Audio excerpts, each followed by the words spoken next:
Hello, welcome to Tech24 here on France 24. I'm Tom Burgess-Watson, filling in for Rebecca Bowering. Coming up on today's programme, amazing bargains in a mouse click. That's the hallmark of the online coupon firm Groupon, one of the fastest growing companies in the world. But is the online coupon phenomenon just too good to be true? Plus, is it a scanner or is it a mouse? It's both, and it's our gadget of the day. We take a look at what some see as the biggest leap forward in mouse technology since the Apple Lisa. That's coming up in Test 24.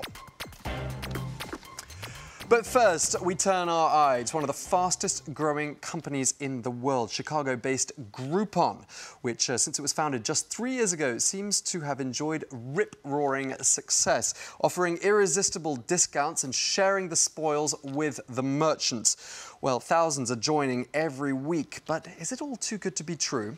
I'll be putting those questions now to Eric Olander, our tech editor. Eric, help us to dissect the business model. How does Groupon work? Well, Groupon really pioneered what's called the group buying model. And so what it is that if you collect enough people together, go to a merchant, basically be able to cut the price down and then distribute it by the web, they're deals you can't pass up. So every morning I wake up and I get, a $40 sushi dinner for $20. Now the catch is they have to reach a minimum number of people. So 100 people, 150 people, whatever the merchant and Groupon decide or the group buying company decide, that's what they do. Groupon then keeps 50% of the proceeds and the restaurant keeps 50%. So it's a very profitable business. Now Groupon lately has had a lot of problems. They've had employee problems, they've had IPO problems, they've had expansion problems in China. So one problem after another, and it's very important to recognize the fact that Groupon is not the group buying business. There's a lot of players in this market.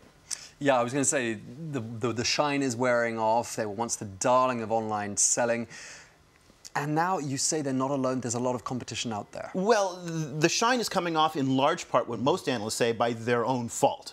Management problems, management mistakes. They grew very, very quickly. So the group buying business has a lot of potential, and there's a lot of excitement about this. Everybody loves a great deal. Again, a $40 sushi dinner for $20, that's a good deal. So it's not necessarily that the problems that are affecting Groupon are affecting the entire industry. So there's Living Social. Remember, Google wanted to buy Groupon for $6 billion, and Groupon passed. They may be regretting that right now. $6 billion for a company that's just 3 years old. But the people are paying for the potential. Now, the other thing that Google was paying for was that sales staff. A lot of what Groupon does, it's got feet on the street who go out and meet with small businesses, and there's a price put on that. But the fundamental problem with Groupon and all of these group buying is that nothing in their business plan is unique. So Google is going out and creating its own group buying unit without having to pay $6 billion for Groupons.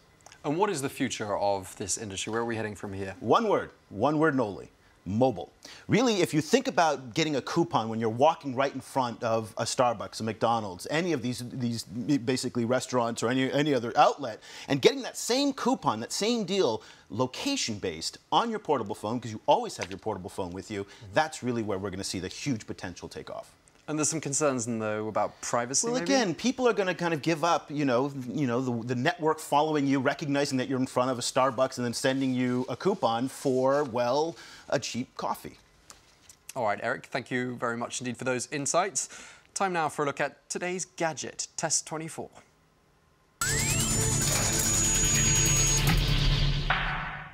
All right, it looks like the humble computer mouse has come quite a long way since its first incarnations back in the 1950s. Now, 1983, Apple came out with the first big commercial mouse with its Lisa system. Now, in 2011, something completely different in your hands. Well, it doesn't really look like it, does it, though? I mean, this doesn't look a lot different than what the Lisa looked like 20-some-odd years ago, but it is a lot different. There's a lot of power in this. This is LG's new mouse that's going to be coming out towards the end of the year for just over 100 euros about. Now, it's got a normal mouse. You've got the scroll wheel right here. You've got some clicking that you can do here, so all that should look familiar. The difference is on the backside. That is a high-resolution scanner. So you think about the utility of, you see a document that you like that, someone prints out for you, you can scan it, put it into your computer right away. So again, one of the trends that we've been talking about on this show a lot is the hybridization of technology, how multiple pieces are going into a single unit. This is a great example of that, and it's really a lot of fun. All right, now, it looks quite handy and probably quite useful for people who travel a lot. I mean, let's face it, I mean, I've never put a scanner in my bag when I've been traveling, so that's one use you can think of immediately. So think if you're traveling a lot and you need to keep track of your receipts, which is always a big hassle for people on the road trying to, for expense accounts or whatnot. You can scan them right in, put them into your computer, throw away the original receipt. So you don't have to keep cards? business cards, any of those devices that need to be scanned, any of those documents. This is really a great product. The problem is, what were they thinking? I mean, they get a great, nice device, and they have this cable with it. So I don't really understand. I'm hoping by the time this product releases in December that this cable will be gone, because it really should be, because the standard today is a wireless mouse. But if that was wireless and battery powered, I understand that the batteries wouldn't last all that long, so maybe rechargeable. There we go, a rechargeable dock. At the end of when you're using it, you put it in the dock, powers it back up again. So there are solutions to get rid of this cable, and they need to work on that. So where are we heading with mouse technology? Have we got some talk now of biological sensors on mouses, which I understand the plural of a mouse, by the way, is mouses. So sorry, it's not mice. It's not mice. Well, there's competition between the mouse and your fingers. So Apple and Steve Jobs have done a lot in getting away from a mouse by using the touchpads and whatnot. You're seeing more and more touchpads come as external options on computers. So instead of, rather than using these kind of clunky, kludgy devices, and LG had better figure out a way to make this more elegant, or else the hand might replace the mouse. And dare I say it, that makes the rather boring task of scanning look quite fun, actually, from the videos. It is kind of fun. I mean, you kind of paint a document, then it shows up on your screen. Like cleaning a window, in a way. It does. I'd like to see the price. 100 euros feels steep for a mouse, so I'd like to see that price come down. Of course, it will. But at the end of the day, this is the really practical device for the right person. All right, so it's just over 100 euros coming out at the end of the year, and it's made by LG Electronics. LG Electronics. Good Christmas present there, if anyone's thinking of what to buy.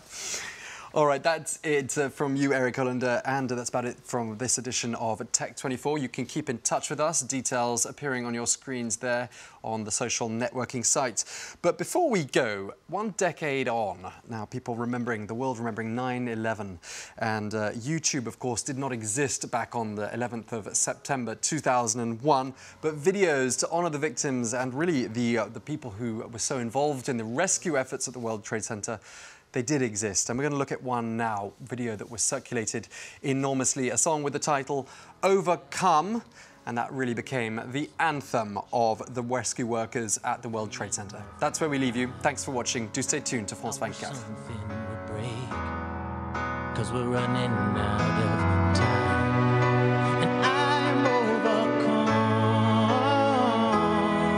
yeah. I'm overcome. Holy water in my lungs. I'm overcome.